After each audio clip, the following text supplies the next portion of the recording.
Hi, I'm Dave Fornell. I'm the editor for Imaging Technology News. I'm here in San Antonio, Texas this week at the Society of Nuclear Medicine 2011 meeting.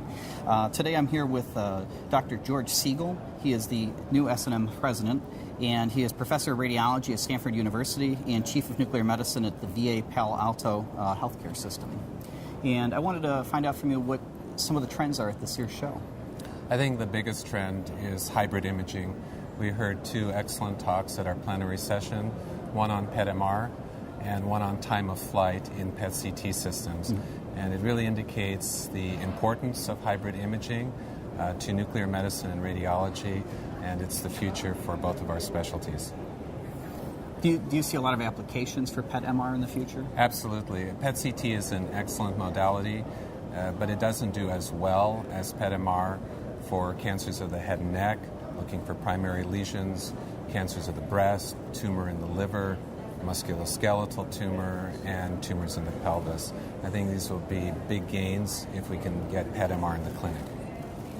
And one of the advantages of PET-MR is the reduction in radiation, which probably ties in with one of SNM's initiatives. Absolutely.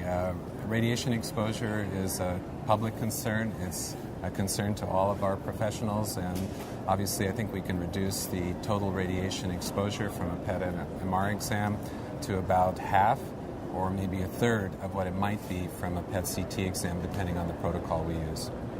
And what are some of the initiatives that SNM's looking at over the next year or so? I think the most important initiative is to look at the future of medical imaging. The adoption of hybrid imaging is causing us to reevaluate the traditional boundaries between radiology and nuclear medicine. We realize that this is going to require re-education of the workforce and new educational models for the future workforce. So SNM is going to work with our professional colleagues in radiology to define new educational pathways to prepare the future workforce for hybrid imaging.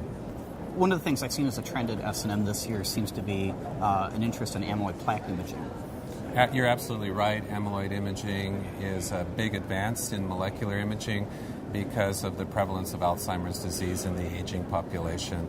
We think early diagnosis and a better understanding of the pathophysiology is key to the development of effective treatment. So we're really excited with the new agents in the pipeline that will soon be in the clinic.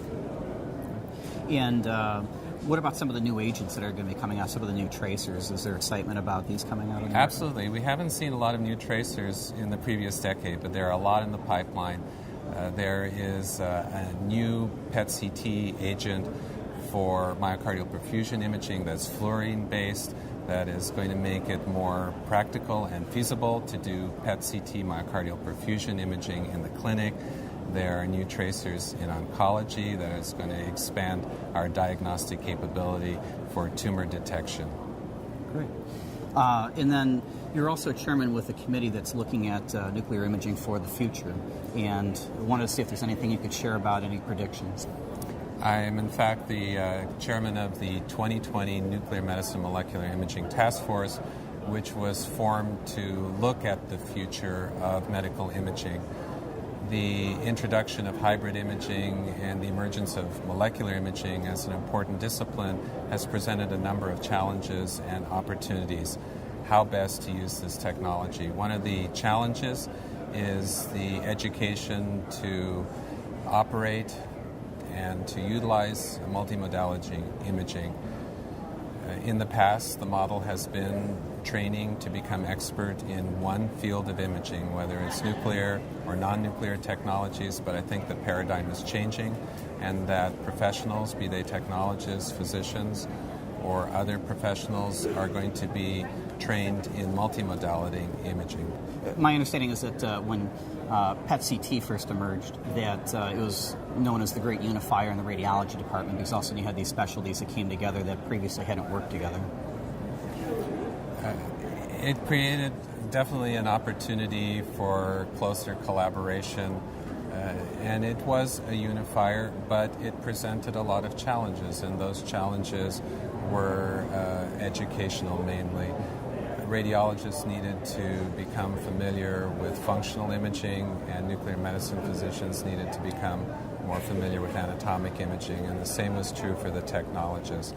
So it's taken a while to learn how to incorporate a new modality into standard clinical practice, but I think we've learned how to do that effectively, and we're going to apply that paradigm to PET-MR when it's ready for the clinical market. Great. Well, I appreciate your time. Thank you very much. Thank you very much.